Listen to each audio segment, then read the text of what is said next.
Fala galera, bom dia. Tô gravando a aula aqui da semana, né? Semana passada acabou que foi feriado e aí a gente contou como recesso. Mas então a gente vai falar das principais patologias, das indicações para abdômen, né? Das incidências radiográficas de abdômen. Eu vou usar esse pontinho aqui, que eu acho que dá para ver razoavelmente, mas a gente vai com o dedo lá também para mostrar, porque pela tela aqui talvez não vai ficar bom. Então, primeira coisa que eu gostaria de tentar, principal incidência, decúbito dorsal em AP, né? Então, a pessoa deita, né, e faz o AP, realizado geralmente antes da introdução do meio de contraste, porque aí você vai utilizar bário, tem algumas clíster opaco, algumas situações que precisa para detectar problemas no abdômen, né? Então a gente começa a ver as principais patologias aí. Lembrando que esse é o sistema digestivo nosso, né? A gente tem o esôfago lá em cima, em torno de 24 centímetros ele vai ter até a chegada do estômago. Lembrando que ele passa pelo diafragma, o diafragma não está aqui, ele teria que estar sendo mostrado ali. Então, alguns problemas gástricos vai ser por algum refluxo, algum problema até na passagem pelo diafragma, né? A hérnia de hiato, por exemplo, é um fator. Então tem o estômago, saindo ali o duodeno, essa parte firme aqui, o verdinho ali a vesícula, junto com o pâncreas aqui, que vai servir para jogar os líquidos, os sucos digestivos dentro do intestino delgado, que está aqui, tem em torno de 6 a 8 metros. Em volta, o intestino grosso, cólon ascendente, transverso, descendente, né? Reto, seco e o ânus, né? Então, aonde alguns contrastes são ministrados ali, ok? Então, lembrar disso aí, a gente segue para as principais patologias. Vamos lá. Uma ênfase aí mais perto, ó.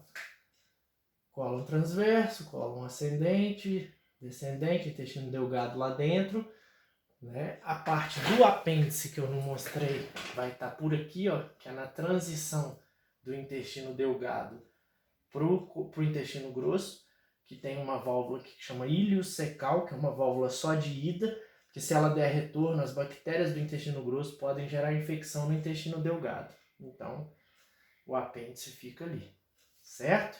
Então, rotina de abdômen, feita para diagnosticar condições relacionadas à obstrução intestinal ou perfuração. Então daí, a gente já vai pensar que o contraste é bem restrito, porque se tem uma perfuração não pode usar o contraste, e se tiver um bloqueio também, o contraste pode aumentar a pressão lá dentro e levar à perfuração. Então muito cuidado com a parte do contraste no intestino. Então a primeira que a gente tem aí, ascite, que é um acúmulo anormal de líquido na cavidade peritoneal do abdômen. Condições crônicas como cirrose hepática ou doença metastática, né, que é aquele câncer que proliferou de alguma outra região, ok? Cirrose, e também tem aquelas doenças de beira de rio, né, aquelas xistossomose, eu não vou saber os nomes dela aqui, mas dá esse aspecto aí, um abdômen muito dilatado, esticado, cheio de veia, né? Bem visível aí essa parte brilhosa que indica um acúmulo de líquido bem exagerado aí para nós, certo?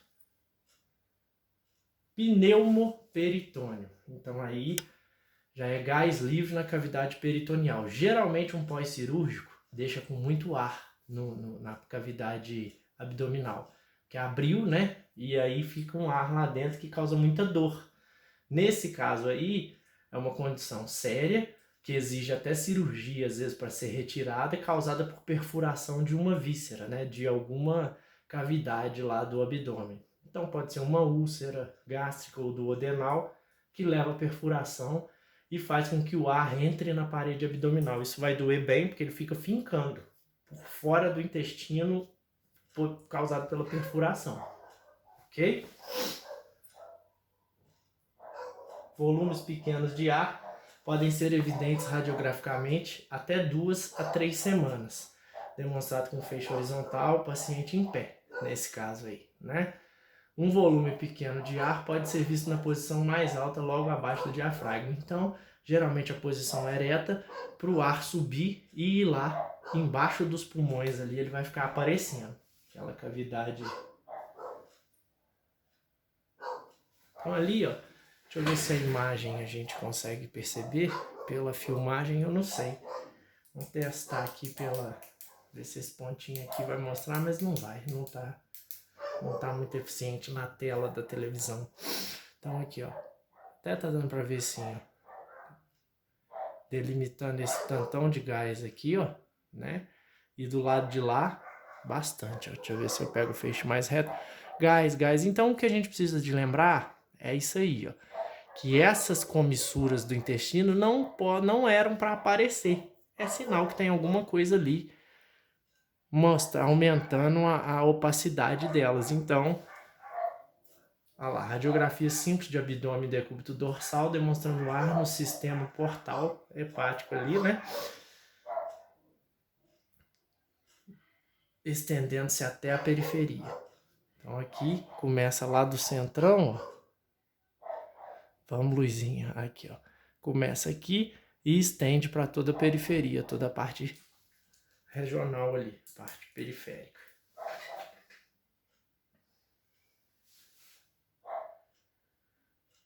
Radiografia de tórax no leito demonstrando pneumoperitônio.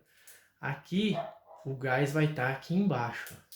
A gente já não tem a mesma facilidade de perceber ele ali, mas vocês vão ver ele empurrando o diafragma aqui, ó. Essa aqui é um eletrodo, tá? Então ele aqui, você vê que a forma do diafragma aqui, ó, ela tá elevada. Aqui seria o pulmão, né? Parte pulmonar. Então ele tá aqui embaixo, ó. Na parte seria um raio-x aí que tá mostrando o gás empurrando a cavidade torácica para cima ali, ó.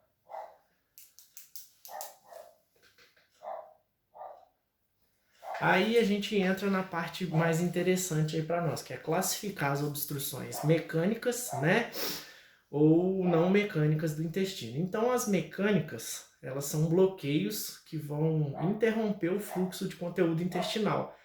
Pode ser uma inflamação, pode ser uma aderência, pode ser torção. Então vai variar com a gravidade. E dependendo da gravidade, a gente não vai usar o contraste de forma nenhuma, né? Então, olha lá. A gente começa com as aderências fibrosas, que é a causa mais comum de base mecânica. Então, o que eu quero que vocês gravem aí? A característica da mecânica, você tem um conteúdo alimentar ou fecal que impede a passagem do intestino. Não vai andar pelo intestino o alimento ou as fezes, né? E quando é não mecânica, é por problema de mobilidade do intestino. Uma parada nos órgãos, por exemplo, uma picada de algum inseto que pode te paralisar a parte intestinal, né? Ou problemas mesmo neurais, né? Problemas da parte do intestino, da estimulação neural aí, ok? Então vamos seguir aí nas mecânicas. Então, aderências fibrosas, comum na obstrução de base mecânica, que tem uma banda fibrosa envolvendo as alças do intestino, causando um bloqueio. Então, deixa eu ver se eu tenho imagem dela aí. Lá na frente eu mostro, tá? Seguindo, a próxima doença mecânica aí que a gente tem é a de Crohn, doença de Crohn, que é uma inflamação da parede intestinal que pode resultar em obstrução do intestino. Então, o intestino fica inflamado e não vai dar continuidade, não vai deixar passar o restante do alimento que está vindo ali, ó. Só que é aquilo que eu sempre falo com vocês. O diagnóstico é difícil, porque como é que você vai saber que isso aqui é uma doença de Crohn? Você vai ver que tem conteúdo bloqueado ali. Mas aí outros exames, né, outras partes vão dar mais detalhes. Mas só de você saber que isso aqui tá ruim, né, que tem alguma coisa ali, eu já fico feliz de vocês terem essa observação radiológica aí. Para mim, já tá de ótimo tamanho, né? Então, olha lá. O que acontece na doença de Crohn é isso aqui, ó. É uma inflamação que vai impedir a passagem do conteúdo intestinal. Se fosse aderência fibrosa, seria um tecido abraçando essa parte aqui, ó, que eu não tinha imagem lá. Vocês imaginam um tecido fazendo ali uma amarração, né? Como se fosse uma aderência mesmo, né? Aderido, e ele não vai deixar passar o conteúdo. Então, o sintoma vai ser muito parecido. Então, é isso que eu tô falando para vocês. Precisa saber se é aderência, se é doença de Crohn, só com outros exames complementares aí, né? Intussuscepção. Esse nome é bonito, né? E é o encaixe de uma alça, de uma seção do intestino em outra. Então, o que seria isso? É como se... Eu vou ter que usar a mão, não tem jeito. É como se uma alça do intestino engolisse a outra. E aí vai ficar uma dobra aqui, que essa passagem que era desse tamanho, vai ficar desse, ó. Porque a alça tá englobando a outra aqui. Então, esse calibre aqui não vai dar passagem do conteúdo intestinal, ok? Pode criar uma obstrução grave, né? E mais comum em crianças, exigindo tratamento urgente até para evitar necrose, ok? Que seria... Então, vou pôr lá, igual eu gosto de falar com vocês, relacione a segunda de acordo com a primeira. Aderências fibrosas, já é uma alça de uma banda de tecido que está envolvendo ali, interrompendo a passagem. Doença de Crohn, que é a inflamação de uma secção, de uma seção. Intussuscepção é o encaixe de uma secção do intestino em outra. Então, é como se uma alça engolisse a outra. Certo? Aqui eu acho que eu tenho um desenho. Mesma história lá. Como é que eu vou falar para vocês aqui? É doença de Crohn? É intussuscepção? Difícil, mas a gente tem que saber que aqui tá ruim. Tem um bloqueio ali, né? Então... A Gabi e a Grazi aí depois podem me ajudar se tem um aspecto radiológico mais característico aí, mas eu vejo só o problema. O diagnóstico acredito que só com o exame complementar, ok? Vôvulo, torção de... Depois tem imagem da intussuscepção lá.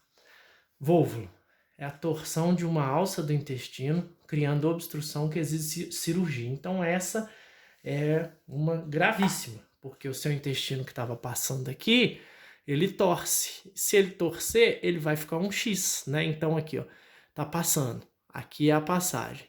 Se ele torcer, ó, o que ele faz? Ele bloqueia, entendeu? Então era assim, torceu, não tem passagem. Aí vai ficar obstruído o conteúdo. Aqui a gente tem a imagem do tubinho lá pelo reto, né?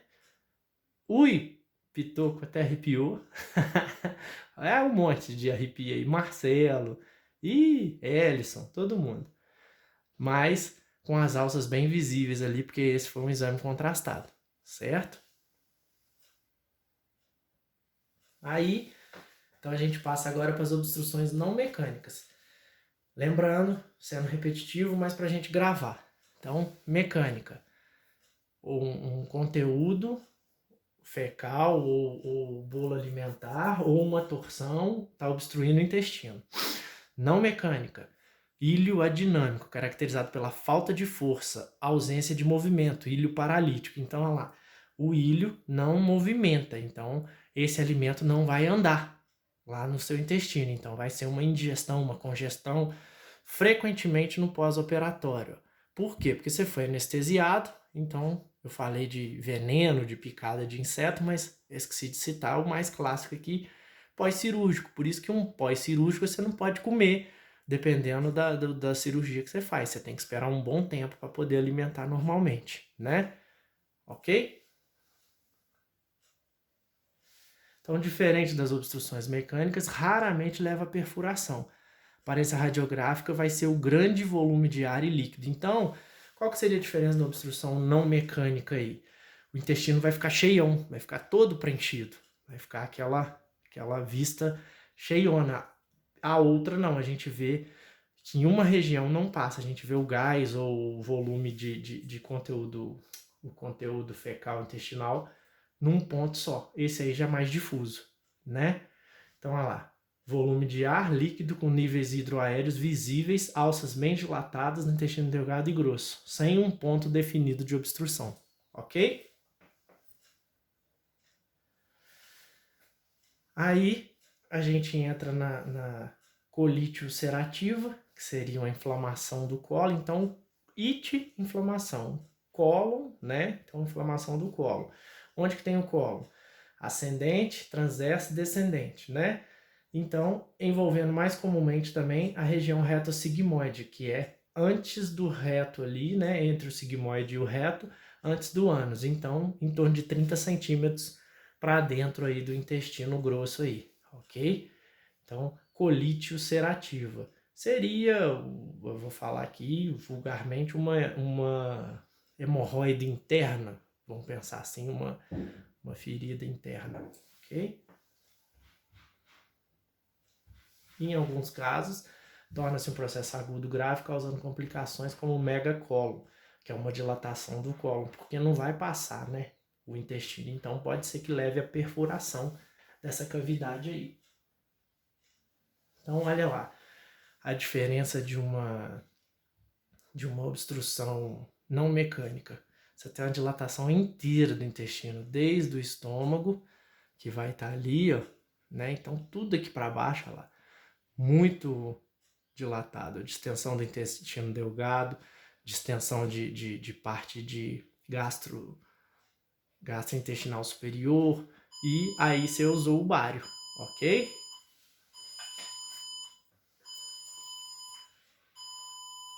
Então, essa aí seria a incidência principal. Começou a pitar aqui que eu pus até para dar um alarme no horário.